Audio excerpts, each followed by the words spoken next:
karena kami sudah soal di sini, tentunya kami juga berharap penyerahan ini tidak lanjut selanjutnya seperti apa.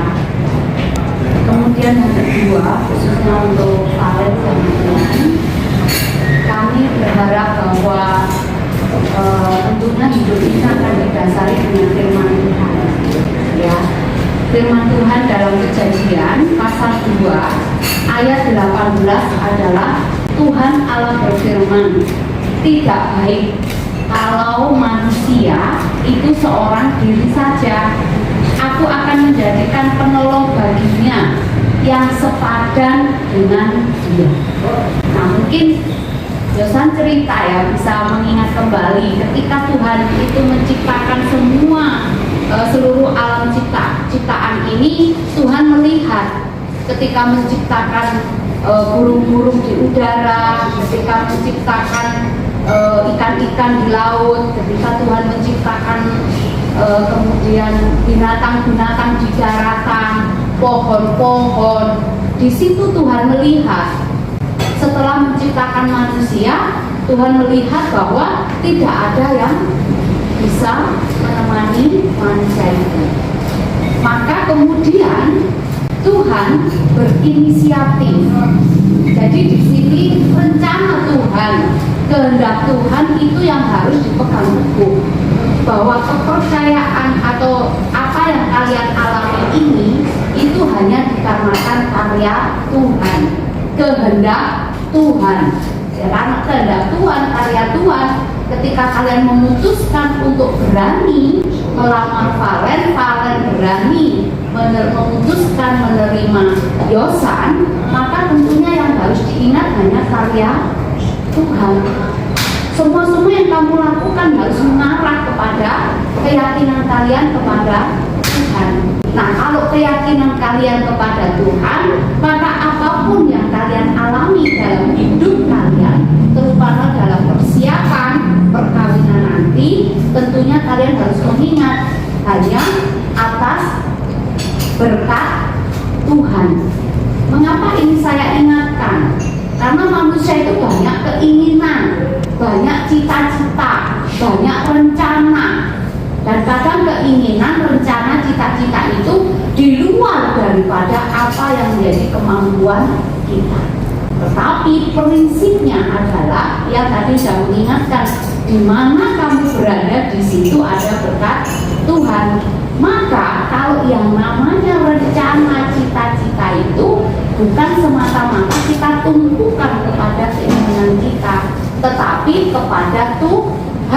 Kita mohonkan semuanya itu kepada Tuhan. Nah, kalau itu kita mohon kepada Tuhan, kita mengingat akan firman Tuhan tadi. Tidak baik kalau manusia itu seorang diri saja. Aku akan menjadikan penolong baginya yang sepadan dengan dia. Jadi kalau kalian sudah dipersatukan, berarti kalian itu sepadan. Nah, sekarang tante tanya, Valen, harusnya yang lebih kuat penolong atau yang ditolong? Penolong. Dalam firman Tuhan tadi, yang diciptakan menjadi penolong itu siapa, sayang? Hawa. Hawa itu artinya apa? Kira-kira masih ingat? Hawa itu dari tulang rusuk, tapi Hawa itu adalah ibu bagi semua yang hidup. Jadi artinya Hawa itu ibu bagi semua yang hidup. Nah, dulu diciptakan itu belum disebut laki-laki dong, kan masih disebutkan manusia pertama, kemudian manusia kedua. Nah, kemudian manusia kedua itu disebut ibu bagi semua yang hidup. Berarti secara kelamin, kemudian sekarang ini manusia menyebut yang jadi ibu itu perempuan, yang jadi apa? Di samping perempuan berarti laki itu adalah ya Adam, ya manusia pertama. Maka oleh karena itu ia juga harus berpikir, ia nggak boleh sendirian. Apa-apa, kenapa? nanti penolongnya itu adalah Valen. Nah sekarang ini setelah masa lamaran, Valen dan Ian itu mempersiapkan diri. Aku ki beneran iso jadi penolong. Ian juga merasa ojo egois arepe dhewe, karena Ian juga harus siap. Aku lo orang gak dewean. Tuhan lo menciptakan aku adalah seorang penolong. Maka Ian juga hari-hari ini sampai nanti sudah berani maju ke depan altar Tuhan untuk melatih diri untuk menjadi orang yang tidak egois, orang yang tidak merasa mampu sendiri, orang yang apa-apa orang lain nggak bisa apa-apa. Tidak, harus belajar mau menerima orang lain, karena Tuhan telah mempersiapkan kamu seorang penolong. Nah ini ya, jadi masa-masa ini saya minta yang itu adalah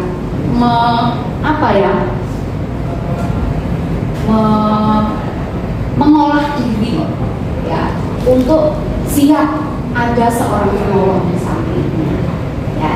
Jadi nanti hubungan kalian pacarannya ya wis diomongno ya kekurangan dan kelebihan ya. Nanti kenapa? Karena kalau nanti kalian tidak tahu kekurangan masing-masing, tidak tahu kelebihan, dan nanti lah ono masalah, kekurangan kok sing ketok, kelebihan tidak ono. Nah tapi nanti ketika seseorang merasa menang, ya aku sing lebih, padahal dia juga punya kekurangan. Kemudian Mbak Valen ini ya kami berharap karena diciptakan jadi penolong. Satu hasil penolong apa sayang? Ya nolong ya. Berarti kalau nolong itu, orang yang menolong itu lebih dahulu apa yang harus dialami? Mengerti dan memahami yang ditolong, supaya pertolongan kita nggak salah ya sayang ya. Jadi pertolongan kita nggak boleh salah, nanti nggak salah jadi salah paham. Makanya Pak Farid juga ya menjadi seorang penolong, memahami, mengerti tentang dosa ya. Dosa itu seperti apa? Karena karakter Apono itu keras-keras ya. Sampai orang yang masuk di Apono itu keras boleh. Nanti kamu juga itu keras boleh. Karena Ian Apono ya. Itu memang kondisi itu kami akui gitu ya. Saya itu orangnya lembut sekali, begitu gabung sama Apono keras saya. Enggak, bukan hati lah ya. Jadi Valen harus betul-betul belajar untuk menjadi penolong. Kalau menolong itu berarti kalau mengerti, menolong, ya nggak ada menuntut lagi. Ya, nggak hanya ingin dipahami dan memahami, nggak hanya menuntut, ya, tetapi juga ingin memberi karena dia seorang penolong. Valen sudah lihat saya dengan papanya Yosan, ya, pasti Valen kalau ke rumah lihat bagaimana cara kami berkomunikasi, gitu ya. Kami mendudukkan diri, gitu ya, karena saya menyadari saya menjadi penolong. Maka paribasane iki biyen kawin yulet bajine itu nanti saya mulai. Padahal putraniku kirimane nanti saya tekan saja kalian kurang nanti saya ya itu ya diupayakan, saya ikut mengupayakan karena saya menjadi penolong dan itu bagi saya bukan beban. Dan sekarang ya kadang-kadang kalau saya mangkel gitu, Yosan ngomong apa yang saya mangkel, ya saya ngomong loh aku loh jadi penolong ini, aku nggak minta biasa. Saya ngomong gitu terus, mama aku ngomong penyakit itu enggak, ini memang sesuatu yang sangat real gitu dalam kehidupan kita bersama.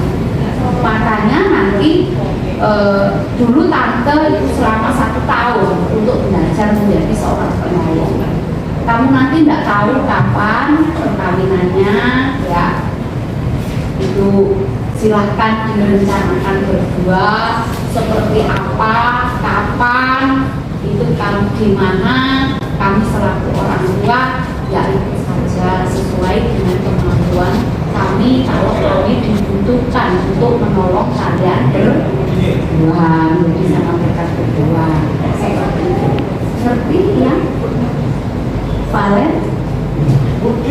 Tuhan memberkati kalian berdua dalam membangun keberadaan diri untuk bisa menyambut panggilan Tuhan baru, yaitu menjadi yang tertolong dan menjadi penolongan. Maka kemudian untuk dunia saat ini, maka penolong itu juga nanti jadi imam, ya, karena yang ditolong jadi imam, kan? Yang ditolong jadi imam, menjadi kepala keluarga dalam dunia patriarki, ya, laki-laki, perempuan lemah gitu. Makanya Anda nanti calon seorang yang ditolong dan kepala keluarga, Anda harus mampu menjadi seorang imam di tengah-tengah keluarga, ya. Jadi nanti spiritualitas kerohanian keluargamu itu tercermin dari dalam diri seorang imam di tengah-tengah keluarga. Ya. Elek-elek ini mengajak doa, walaupun kok akhirnya doa ini sama aku kak. Mari kita berdoa, pendeta yang memimpin. Enak sekali mau kontrol ya. Matur nuwun, Tuhan memberkati kalian.